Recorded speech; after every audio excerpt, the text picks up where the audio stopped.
The first chapter of a story in my head always begins at 6 o'clock in the morning. That's when a Seattle sun filters through the kitchen window, laying a golden grid across the linoleum. I was juggling as usual, heating a bottle of milk in my left hand, flipping an egg in my right, when I heard the telltale slap, slap, slap of little slippers on the hardwood floor. Emma appeared, walking backward into the kitchen, a storm cloud of blonde hair framing her face. She was clutching her one-eared teddy bear, Theodore, like he held the secrets of the universe. "Daddy," she announced, her voice thick with sleep. "I dreamed I was a pizza." "Oh, yeah, and who was about to eat my little pizza?" I nudged the edge of the egg with a spatula, watching the yolk spread like a miniature sunrise. She scrambled onto her booster seat at the table. Theodore's tail knocking over the salt shaker. He said he was going to put strawberry jam on me, but I told him ketchup is the soul of pizza. I slid the egg, which I'd cut into the shape of a star, on her favorite cartoon plate. Then I saw it. A suspicious white smear on the front of her nightgown. "Emma, did you by any chance build a snowman with my shaving cream again?" Her ears turned the color of ripe tomatoes. She twisted one of Theodore's tattered ears between her fingers. "Because it smells like marshmallows." And I gave the snowman one of my old ties. He looked very handsome. By 7:15, we were at the front door playing our morning ritual. Today's lucky shoes. Emma closed her eyes, reached into the shoe bin, and pulled out one glittery princess heel and one green dinosaur slipper. "Okay, Daddy. Today, my left foot is a princess and my right foot is a dinosaur. That way, I can fight dragons and evil queens at the same time. And your job today is to protect the princess dinosaur warrior." I knelt to tie her one real shoelace, and a strange smell hit me. "Emma, what's in your pocket?" She clutched her pocket like a squirrel hiding its last acorn, her eyelashes fluttering. "Nothing." The denial was immediately betrayed by a chocolate chip cookie that tumbled out, leaving a trail of crumbs on the welcome mat. "It's a welcome to the club gift for the new kid," she said, snatching it up and trying to dust it off with her sleeve. "Ms. Harper said sharing is how you make friends, but yesterday I gave Lucas my gummy bears, and he said he had to check them for cavity germs first." I chuckled, grabbing her small backpack from its hook. "Here's an idea. Why don't you take 2 cookies? One for your new friend and one for Lucas to use as a research sample." As I dropped her off at the gate to Little Sprouts Academy, she pointed at my tie and giggled, showing a gap where a baby tooth used to be. "Daddy, it looks like a mouse chewed your tie." I looked down and remembered the tie had served as a Spider-Man web for an elaborate stunt involving the living room curtains the night before. "This is called distressed fashion," I said with a straight face. "But today, the Spider-Man web has to go to work and be a computer cable. We'll have a retirement party for it when I get home tonight." She nodded with solemn importance, then turned and ran toward her classroom, the butterfly clip in her hair bouncing as she went. I watched her go, a bouncing chaotic speck of joy. I thought back to the first time I heard her cry, a tiny, furious sound from outside the delivery room 3 years ago. I never could have imagined then how that wrinkled little creature would turn my entire life into a jar of rainbow-colored jelly beans. The video that changed everything was shot by some lifestyle blogger with an Instagram handle like City Critter Chronicles. I hadn't even seen her there. It was a Saturday at Green Lake Park, and Emma was crouched in the grass, the hem of her dress covered in clippings. She was deep in negotiations with a calico stray. "Okay, Miss Patches," she was saying in her most serious voice, "you eat the cracker first. Then after you eat the cracker, I'll introduce you to my daddy. He'll find you a home with a soft pillow and lots of tuna." I was 3 feet away, phone in hand, twisted into a pretzel, trying to get the perfect shot of the cat nudging her hand. Through my screen, I saw Emma turn to me, her eyes curved into crescent moons, and put a finger to her lips. "Sure, Daddy. Miss Patches is telling me about the mountain of tuna cans she dreamed about last night." The blogger posted the clip with a caption, "Secret negotiations between a tiny human and a feline overlord." The part that went viral was Emma crafting a makeshift crown from a yogurt cup, decorating the jagged edges with candy wrappers. The look of pure, unadulterated suffering on the cat's face as she placed it on its head contrasted with Emma's grave ceremony was comic gold. "Mom, look. This little girl is having a coronation for a cat. The UN needs to appoint her official ambassador to the kingdom of cats. That dad's camera angle is everything." You can tell he spent the whole time squatting. Total girl dad goals. The internet detectives went to work, digging up my personal Instagram feed. They found pictures of Emma's broccoli arranged as a tiny army attacking a castle of rice. Her abstract expressionist starscapes painted with my shaving cream on the bathroom wall, and a video of her tying my necktie around Theodore's neck to play Daddy Goes to a Meeting. The director of marketing at Happy Sprouts Organics was in a conference room arguing with her team about a new campaign on authentic family connection. When she scrolled past those posts and saw the picture of me listening intently as Emma, speaking for Theodore, gave a presentation on teddy bear rights, she slammed her hand on the table. Give me this father and daughter. They're what real, playful connection looks like. When the call came, I was busy stitching up a set of curtains that Emma had repurposed into a royal cape. She was lying on the floor at my feet, drawing our family portrait on the back of an offer letter with a crayon. Daddy, are we going to be on TV to sell crackers? If we are, I'm going to give the director a piece so he won't yell cut. The day Monica reappeared, Emma was building a space castle out of Legos in the living room. Monica walked in wearing a Chanel suit and heels that sank into the plush rug, leaving 2 perfect indentations. Her eyes, however, landed on Emma, placing one of Monica's discarded diamond earrings into a Lego turret as a space meteor, and her pupils contracted to pinpricks. Marcus, is this how you raise a child? Letting her play with cheap plastic blocks. Her voice was tight with disgust she barely tried to conceal. Her manicured finger traced over a cartoon sticker on one of the blocks. Do you have any idea what children in our circle are doing? They're learning to code with robotics and taking equestrian lessons. I came out of the kitchen with 2 glasses of water, deliberately handing her the one in Emma's plastic unicorn cup. Monica, the last time I saw you, you said you didn't want a child tying you down. Seems a little late to suddenly develop a philosophy on education, don't you think? She let out a cold laugh, pulling a folder from her bag. People change. Since I've been with Richard, he's been very clear he wants an heir to solidify his position. Emma's little internet fame is perfect. We can package her as a child prodigy. Get her into the right gala events. Maybe even a movie deal. So, she's a business asset. A tool to lock down your engagement. My voice went cold. I glanced at the massive diamond on her left hand. You walked out on her for your career, and now you want to cash in on her innocence for your social climbing. You really think you have the right to be called a mother? Our raised voices startled Emma. She walked over holding a half-finished rocket. She looked up at Monica. Hi, lady. Are you Daddy's friend? You can have this rocket. If you sit in it, it can fly you all the way to the stars. Monica took an involuntary step back, her heel hitting the coffee table with a sharp crack. Don't touch my clothes with your dirty hands. Marcus, I'm telling you, Richard's lawyers are already drafting the paperwork. I'm getting custody this time, and I will win. After the door slammed shut, Emma tilted her head. Daddy, why did that lady say my hands are dirty? I just washed the strawberries off them. I knelt and wiped a smudge of Lego dust from the tip of her nose, a lump forming in my throat. Because, sweetie, it's been so long since she's held something sweet. She's forgotten how good it feels.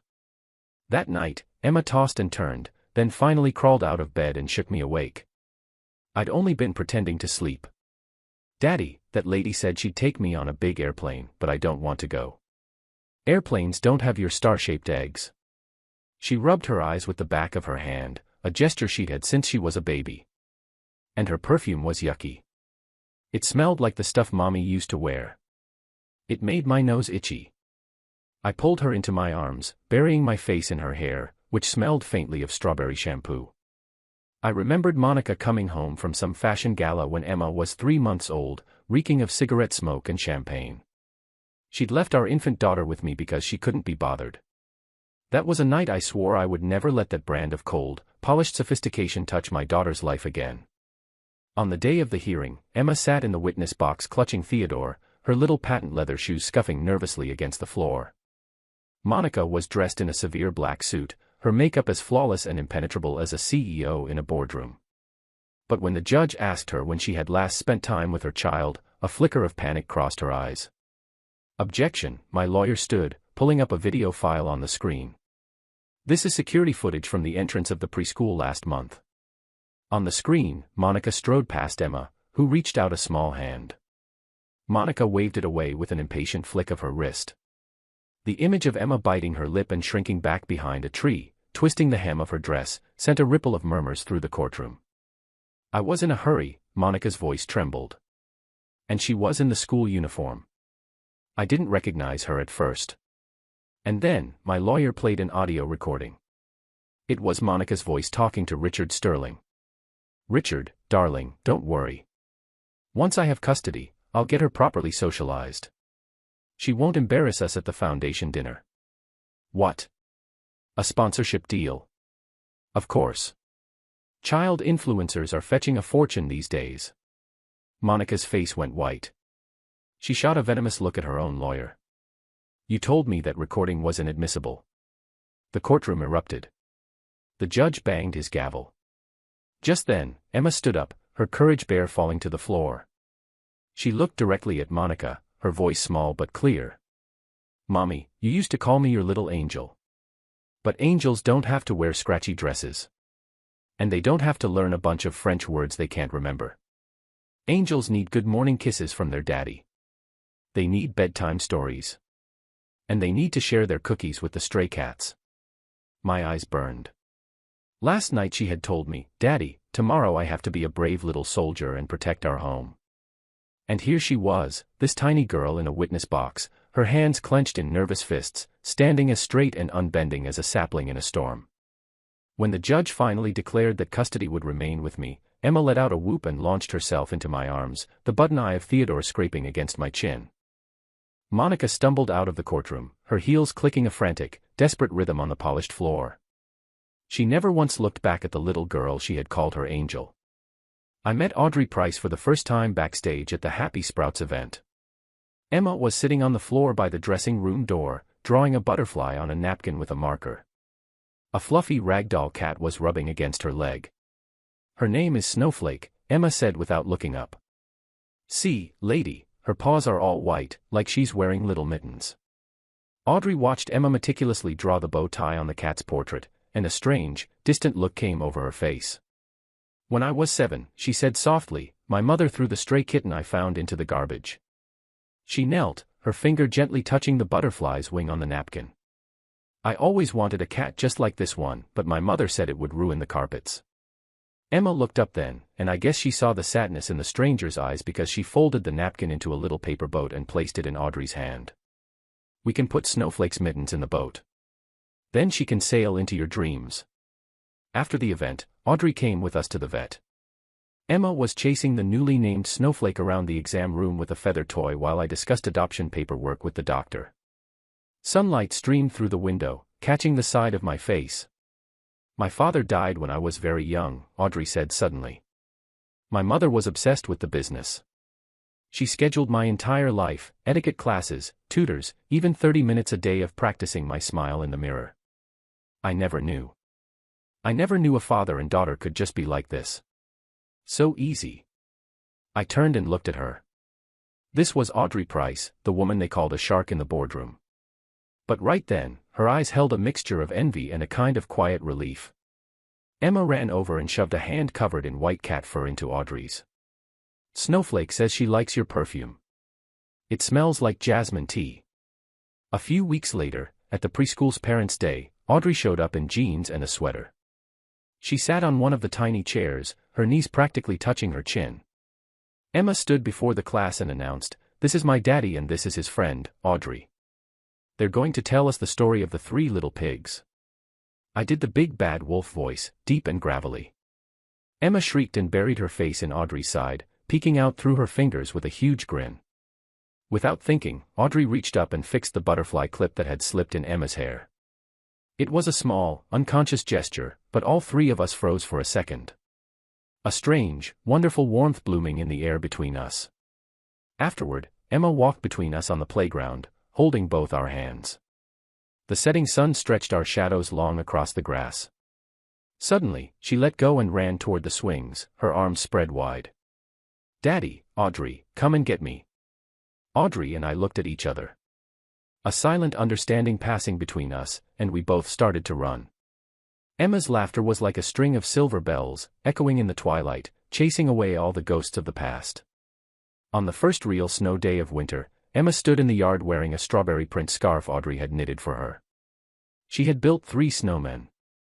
A big one wearing one of my old ties, a medium one with a pink silk scarf draped around its neck, and a tiny one with a strawberry hair clip on its head. "This is Daddy. This is Audrey. And this is me," she declared with satisfaction. "Our strawberry snowman family. So we'll never be cold again." Audrey came out of the house with mugs of hot cocoa, laughing at the snowman's tie. "Marcus, it seems your necktie has finally found its true calling." I came up behind her, wrapping my arms around her waist, inhaling the jasmine scent in her hair. "How about next year when we get married? We can have a strawberry tie made for Emma to wear as our flower girl." A snowball suddenly exploded against my back. "Daddy, Audrey, incoming!" Emma yelled, already packing another one. Audrey laughed, crouching down to join the battle, the hem of her dress immediately getting soaked with snow. I watched them, a blur of pink and white against the snow, and thought of all those nights I'd spent alone, changing diapers in the dark, thinking I was doomed to be a single dad forever. I never thought fate would send me a gift this warm from a distant heart. The sound of Christmas carols drifted on the air. Emma ran up to Audrey and popped a piece of candy in her mouth. "It's strawberry, Audrey. Is it sweet?" "Very sweet." Audrey hugged the little girl, looking over her head at me as I gave the daddy snowman a carrot nose. I finally understood that happiness wasn't about a perfect, flawless life. It was about having someone who helps you take all the little broken pieces and cook them down into the sweetest strawberry jam. The snow fell harder, blanketing the 3 snowmen standing guard in the yard, protecting this little family we had pieced together. Suddenly, Emma pointed at the sky. "Daddy, Audrey, look. The stars are coming out." I looked up and saw them faint and shimmering through the curtain of falling snow. I remembered something Emma once told me. Stars are the angels' street lights, so anyone who's lost can follow the light and find their way home. I squeezed Audrey's hand, feeling its warmth in mine, and knew that I was already home. I had found my starlight. It was the sound of my daughter's laughter and the light in the eyes of the woman I loved. All the ordinary, brilliant moments woven together into the warmest place on earth. The preschool's Christmas field day was held on the snow-covered lawn. Emma wore the strawberry sweater Audrey had knitted for her, and around her neck hung a homemade medal crafted from a yogurt lid and construction paper that read "Go Dad, Go" on one side and "Yay Audrey" on the other. Next up, the 3-legged race, the teacher called out. "Will all participating families please come to the starting line?" I looked at the stylish ankle boots Audrey was wearing.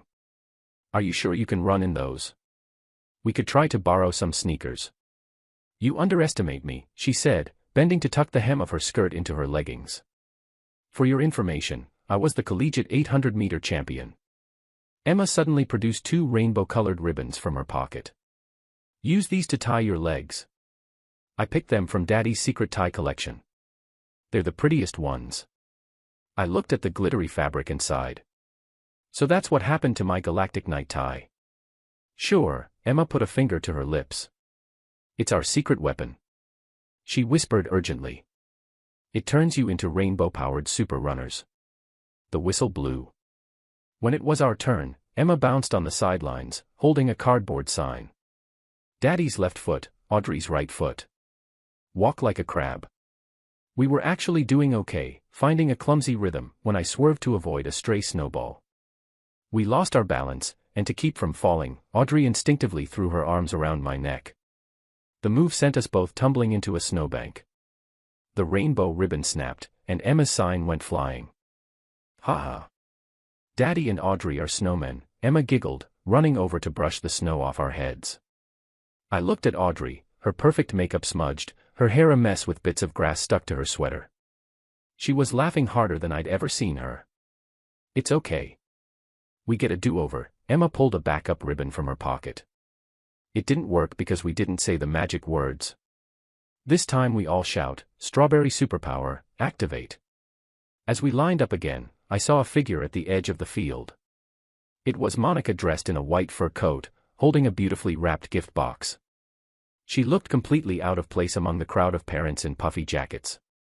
"Emma, come here for a moment," she called, her voice dripping with artificial sweetness. Emma's hand, holding the ribbon, faltered. She instinctively ducked behind me. I shifted slightly, blocking her from Monica's view. "Monica, this is a school event. This isn't the time or place. I just came to drop off a gift." She opened the box to reveal a smart Barbie doll in a crystal study gown. She recites Shakespeare, plays piano, and can connect to the internet to learn French. "Thank you, ma'am," Emma said, peeking out from behind my leg. Her voice was polite but distant. "But my teacher says we're not supposed to take gifts from strangers." Monica's face tightened. "Emma, I'm your mother." "But you never came to my parent-teacher conference," Emma said, looking down at the strawberry pattern on her snow boots. "And last time you said you were going to take me on an airplane, but then you told Daddy on the phone, 'Don't let that little baggage interrupt my date.'" A low murmur went through the nearby parents. Monica's grip on the gift box tightened. She forced a smile. "Mommy's been very busy. I'll spend more time with you soon. Look, this doll can sing, 'Twinkle, Twinkle, Little Star.'" "My daddy can sing that," Emma said, holding up the rainbow ribbon. "And my daddy and Audrey build snowmen with me and make houses for stray cats." "Can your Barbie do that?" Audrey gently smoothed Emma's hair, then turned to Monica. "A child doesn't need an expensive toy, Ms. Robinson. She needs someone who will stomp in puddles with her and count the stars. If you really want to make things right, maybe start by learning that her favorite color is strawberry red, not Barbie crystal purple." Monica opened her mouth, but no words came out. She turned and walked away, her heels sinking into the snow. The bow on the gift box twisted as Emma watched her go. I knew she was thinking about last winter when she'd lost Theodore, and I'd spent 3 hours searching in the snow, my ears turning bright red from the cold. "Daddy, let's finish the race," she said, re-teeing the ribbon around our legs. "We can still win." I looked into my daughter's shining eyes and remembered what Audrey had whispered in my ear when we were tangled in the snowbank. "You know, falling isn't so bad as long as you have someone to roll around in the snow with you." As the whistle blew again, the three of us shouted, "Strawberry Superpower, activate," and lurched forward. The other kids had picked up Emma's sign and were now chanting along with her from the sidelines. Snowflakes landed on our rainbow ribbon, sparkling like confetti. We didn't win, but we ended the day with pockets full of snow, grass stains on Audrey's sweater, and clutched in Emma's hand, a tiny crystal that had fallen off Monica's gift box. "I'm going to glue it onto Theodore's torn ear so the broken part can become a star," Emma said. As dusk fell, the lights on the school's Christmas tree flickered on. Emma carefully placed the crystal on our snowman daddy's tie. "Now our snowman family has a star to watch over us," she said. Audrey pulled 3 small pins from her purse and pinned them to our coats. They were custom-made, a strawberry, a necktie, and a jasmine flower. "Our family crest," she said softly. "So no matter what happens, we can look at this and remember we have people to make footprints in the snow with." Emma gazed up at the tree topper and whispered, "The stars are streetlights for the lost angels to find their way home."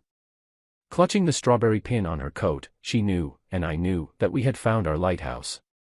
It wasn't a smart doll in a crystal castle, but a small, real, imperfect home full of people to roll around in the snow with.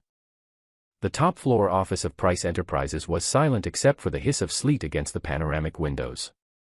Audrey's knuckles were white as she gripped the gilded marriage proposal from the Sterling family. Words like asset maximization and suitable merger blurred before her eyes. For a second, she was 15 again, and her mother was slapping a ballet certificate down in front of her, saying, "This is your ticket into society." "Audrey, the Sterling heir is finishing his MBA at Stanford. This union will double our market value," her mother's voice, crisp and commanding, crackled through the speakerphone. The jade bracelet on her wrist clinked coldly as she gestured. "As for that broke designer and his baggage, you can't possibly be serious about him." "I'm not a little girl whose life you can arrange anymore, Mother," Audrey's voice shook. She grabbed a heavy paperweight and hurled it at the printer. The marriage contract disappeared into the shredder, turning into paper snow. "The man I love is named Marcus Hayes. He knows how to braid his daughter's hair, and he remembers to make me ginger tea when I have cramps. He doesn't treat marriage like a quarterly report." A sharp sting, a piece of shredded paper had sliced her finger as a bead of blood welled up. She thought of how when she was a girl, her mother's only response to her blistered feet from ballet was, "If you can't handle a little pain, you'll never be a princess." But now, her first instinct was to call me, just to hear Emma's voice. A soft knock. Emma's head poked around the door, Theodore tucked under her arm. "Hi Audrey, I brought you strawberry cake." "Oh, your hand." She shot across the room like a tiny cannonball, the bell on her backpack jingling. She rummaged in her little pink purse and pulled out a strawberry print band-aid. Her nose was still red from the cold. "Daddy says, when you get a boo-boo, you have to blow on it first." She pursed her lips and puffed a gentle stream of air over the cut, her eyelashes casting long shadows on her cheeks. Audrey looked at that serious little face and remembered being 7, trying to patch up a stray kitten with a band-aid she'd bought with 3 months' worth of allowance, only to have her mother throw both the kitten and the first aid attempt in the trash. Now, this little girl's fingers, smelling faintly of milk, carefully applied the bandage, pressing it down with the utmost care. "All better," Emma declared, then produced a lollipop from her pocket and stuck it in Audrey's mouth. "Suck on this so it won't hurt. Is my prize for being good at school yesterday." A sharp gasp came from the speakerphone. Her mother's voice was aghast. "Audrey, you're letting that common child touch you.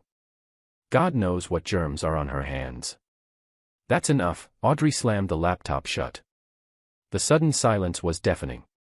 Startled, Emma drooped, and Theodore's one good ear flopped forward. "I'm sorry, sweetie." Audrey's voice softened instantly. She pulled Emma onto her lap. "I wasn't mad at you. I was mad at that mean lady on the computer."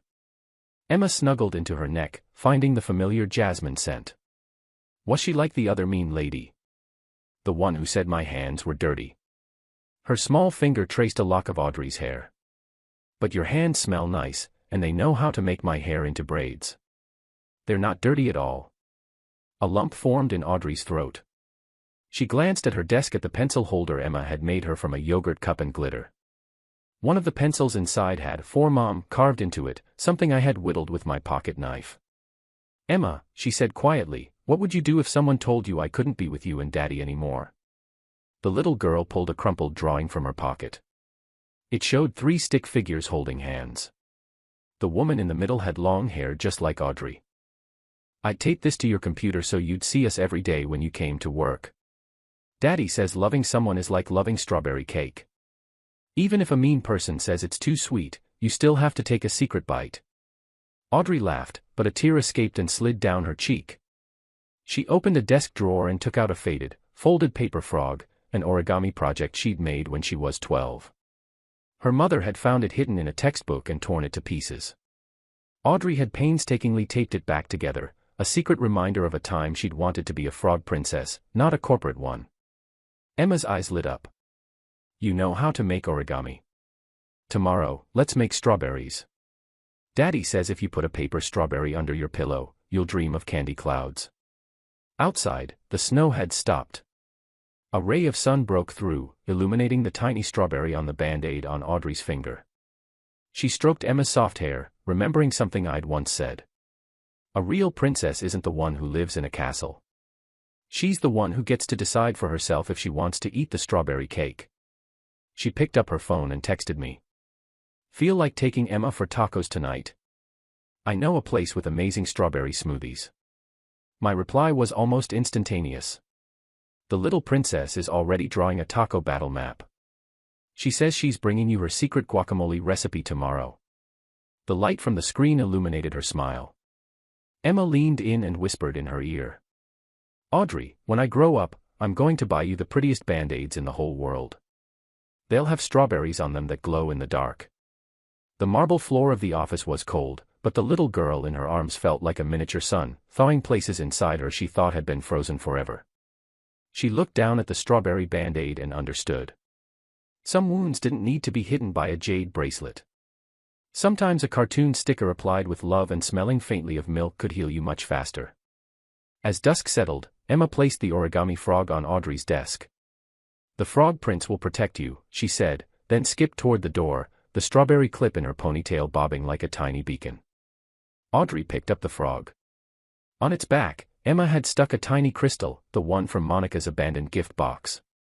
It caught the light in the sunset and fractured it into a rainbow as if crowning the tattered paper frog. She smiled, slipping the frog into her jacket pocket. Her fingers brushed against the lollipop Emma had given her. As she unwrapped it, the scent of strawberries filled the air, sweeter than any expensive perfume she had ever owned. The preschool's baking classroom smelled of butter and sugar. Emma, wearing a pink apron with a smudge of flour on her nose, was slathering strawberry jam onto a lopsided cake. She'd piled so much frosting on top it looked like a pink volcano about to erupt. Next to it, a chocolate plaque read, "For Mom with Love." "Looks amazing, sweetie," I said, recording with my phone. "Should we plant a flag in the lava before it blows?" Her eyes lit up. She pulled a handful of colored toothpicks from her apron pocket. "Look, Daddy, magic rainbow flags. When I stick them in, the volcano will turn into a castle." Just then, the glass door swung open, bringing a gust of cold air and the heavy scent of roses. Audrey's mother, dressed in a Chanel tweed jacket, clicked across the tile floor. Her jade bracelet seemed to flash under the fluorescent lights as her gaze swept the room. "Audrey, you actually came to a place like this?" Her eyes landed on Emma's creation, and her brow furrowed. "And what is this supposed to be?" "It's a mess, utterly without refinement." "Is this what you call family warmth?" The room fell silent. Emma's hand tightened on the piping bag, squeezing a dollop of frosting onto her apron. Audrey set down her spatula. She was wearing the strawberry print apron Emma had given her, a pair of cartoon oven mitts tucked into the waistband. "Mother, this is a parent-child baking class, not a finishing school. Emma's cake is creative. Why does everything have to be judged by your standard of perfection?"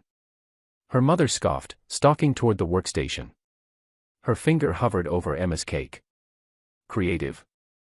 This chaos just makes you look like you don't know how to raise a child. Look at that." She pointed to a pristine three-tiered cake at the next table, adorned with delicate lacy sugar work. "That is the standard one expects from a child of good breeding."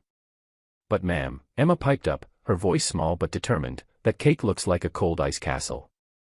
My cake is a hot volcano, and it has strawberry lava inside and a surprise for my Audrey." Audrey's mother glared at Emma, her bracelet clattering against the steel counter. Children should be seen and not heard. Emma's lower lip began to tremble. I took a step forward, ready to shield her, but Audrey was faster. She grabbed Emma's piping bag and, right next to the chocolate plaque, squeezed out a shaky line of frosting. "You always talked about perfection, Mother," Audrey said, her voice raw. "For you, it was perfect. I practiced piano until my fingers bled. I gave up the art classes I loved. I wasn't even allowed to keep a stray kitten. I'm just now realizing that a real princess doesn't have to live up to anyone else's standards." Her mother's face was a mask of fury. But before she could speak, I walked in carrying a cake box, sporting a telltale smear of frosting on my own cheek. I grinned, opening the box. Inside was our own masterpiece, a chocolate volcano cake with real candles flickering on top and the words, "Happy Imperfection Day," written in frosting. The best part was a single strawberry poking out of the top sporting a tiny band-aid made of sugar. Emma's face lit up. "Daddy, it's the counterattack cake we drew last night." I gave her a wink, then turned to Audrey's mother. "Ma'am, Emma wanted you to try our volcano cake. See, the band-aid is for healing, and the strawberry is for sweetness. It's not perfect, but every bite is real." Her mother stared at the cake. I saw a flicker of something in her eyes. I think she was remembering a moment in the hallway earlier when her pearl earring had fallen off, and it was Emma who had scrambled on the floor to find it for her, wiping it clean on her sleeve and saying, "A pearl princess can't lose her crown." "I have to go," she turned abruptly. As she passed Emma's workstation, her sleeve brushed against the cake, leaving a smear of red jam across the white frosting like a single, startling tear. Emma looked at the smear, then picked up her piping bag and carefully added a small frosting flower next to it. Audrey knelt and helped her, their aprons touching, strawberry print against Chanel tweed. "Audrey," Emma whispered, "I was scared just now, but then I saw you and Daddy standing with me, and I wasn't scared anymore." Audrey hugged her, burying her face in the flower-dusted hair. She thought of being 12, scraping her knee before a piano recital, and crying alone in a practice room because she was too afraid to tell her mother. But now, she could hold this little girl and say, "It's okay to be scared. We can be scared together. When class ended, Emma handed Audrey a piece of lopsided cake. This is the lava that fell out of the volcano. It's extra sweet. Her face was smeared with frosting, her eyes shining. Audrey took a bite. The strawberry jam exploded on her tongue, mixed with the slight bitterness of the dark chocolate. It was more delicious than she could have imagined. Across the room, I was helping another kid clean up spilled flour. The afternoon sun was catching in my eyelashes. She touched the paper frog in her pocket, then looked at a note Emma had slipped her. Audrey, your smile is like the sprinkles on a strawberry cake. Outside, the snow began to fall again, but the classroom was warm, filled with the lingering heat from the ovens. Her mother's jade bracelet clinked against her steering wheel. For the first time, she didn't bother to adjust it. In the rearview mirror, her makeup was still immaculate, but she saw a tiny new line by her eye etched there in a moment of shock. The car radio was playing a children's song. An imperfect star still knows how to shine. A crooked old moon can still light up the night. The three of us, three imperfect people, had built a fortress out of strawberry frosting and chocolate lava, warmer and stronger than any castle. The preschool's Valentine's Day party was a wonderland of pink balloons and streamers. Emma wore a tutu with strawberry sequins that Audrey had sewn on, and she clutched a small metal box containing our top-secret proposal magic. "Daddy, are you sure the ring won't melt inside the cake?" she whispered, staring at the giant strawberry volcano cake on the stage. The chocolate plaque from baking class was back now, reading, "Will you marry me?" I wiped a nervous bead of sweat from my forehead. The origami ring box in my suit pocket felt like a rock. "Don't worry, it's in a special heat-proof case." "But are you sure you remember how to trigger the eruption?" Emma nodded grimly, shaking the box of pop rocks. "When Audrey gets close to the cake, I pour this in and shout, 'Strawberry superpower, activate.'" Suddenly, I heard a commotion from the back. It was Monica in a slinky red dress arguing with the school director. "I am Emma's biological mother. I have every right to be here." Her eyes swept over the cake on the stage, a smirk touching her lips. Audrey emerged from the dressing room, a strawberry clip from Emma tucked in her hair. She was wearing a simple white dress embroidered with a strawberry design Emma had drawn. "Marcus," she teased, "you look more nervous than you did in court." "This is a much bigger verdict," I said, taking her hand. I felt the strawberry-colored friendship bracelet Emma had woven for her. She'd said it would help her catch strawberry-flavored happiness. The party started when the host announced, "And now a special presentation for the Hayes family." Monica moved to the front, pretending to stumble, and knocked over a table of juice boxes as red punch spread across the floor. Emma slipped and went down, the metal box flying from her hands, scattering pop rocks everywhere. "Emma!" Audrey cried, rushing forward. Her white dress dragged through the puddle just as Monica subtly stuck out a heel, tripping her. I caught Audrey, but in the chaos, I bumped the cake stand. The chocolate, "Will you marry me?" sign slid off and shattered on the floor. The room gasped. Emma sat on the floor trying to gather the scattered candy, fat tears rolling down her cheeks. "Daddy, I'm sorry. I ruined it." "No, you didn't, sweetie," I knelt beside her, wiping her tears. I saw the triumphant look on Monica's face and had an idea. "Remember what we learned in baking class? The emergency repair trick." Emma's eyes widened. "Frosting is the best glue." She pulled a tiny piping bag from her apron and began carefully piecing the chocolate sign back together, filling the cracks with pink frosting. "Now for the eruption," she declared, holding up the mended sign. That was my cue. I pulled the hidden dry ice packet from the base of the cake. As white smoke billowed out, Emma threw the last of her salvaged pop rocks into the volcano's crater. A shower of red candy erupted, sparkling like tiny rubies in the stage lights. One of them landed in the pocket of Audrey's dress, right where I had slipped the ring during the commotion. "Audrey," I said, dropping to one knee as the smoke swirled around us. I reached into her pocket and pulled out the ring. "The first time I met you, you were this perfect, untouchable queen, and I was just a clumsy single dad. But Emma told me your smile was like the sprinkles on a strawberry cake. So we spent 3 months perfecting this glowing volcano. And this," Emma pulled a small box from inside the cake. It held a tiny perfect frog sculpted from frosting with a crown. The Frog Prince says if you wear it, you could be an imperfect happy princess forever. Audrey was crying and laughing at the same time, tears splashing on her strawberry print dress. The kids in the audience started chanting, "Marry him. Marry him." In the crowd, Monica's face was pale. She looked down and saw a red pop rock stuck to her designer heel. She remembered tripping Audrey, but she also remembered what happened right after. Emma hadn't cried but had simply handed her a napkin. "Ma'am," the little girl had said, "you have lipstick on your tooth." "Yes," Audrey's voice cut through the smoke, choked with happy tears. "Yes, I will." As I slid the ring onto her finger, Emma threw herself at us, and the piping bag still in her hand squirted a perfect messy flower of frosting onto my suit jacket. When it came time to cut the cake, the host handed us a silver knife, but Emma shook her head, producing 2 small plastic cartoon forks from her pocket. "Use these. Daddy says, you have to share cake with kid forks. That's how you get the strawberry magic in every bite." When the forks went in, a cascade of tiny rolled-up notes tumbled out, covered in Emma's crayon scrawl. "Audrey's hair is like spaghetti. Daddy secretly shines his shoes before Audrey comes over. I want 2 pillows, one for Daddy and one for Audrey." Audrey laughed through her tears. She thought of a text from her mother yesterday. "The sterling engagement is off. I hope you're happy." Looking at the plastic fork in her hand, she knew she was. Some things couldn't be measured on a balance sheet. As we left, Emma pressed her frosting-covered handprint onto the hem of Audrey's dress. "Our family stamp," she announced. I put my arms around them both. In the snow, our 3 sets of footprints merged and separated.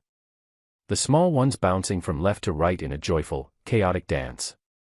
From the shadows, Monica watched us go. She felt something in her pocket, the lollipop Emma had given her.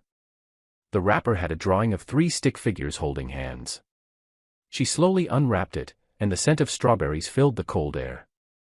When she bit down, the sudden sweetness was so overwhelming it made her eyes burn. The car radio was playing a children's song. "Love is like strawberry jam. Sometimes it's sticky, sometimes it's a mess, but it's always, always sweet." She folded the wrapper carefully and put it in her wallet.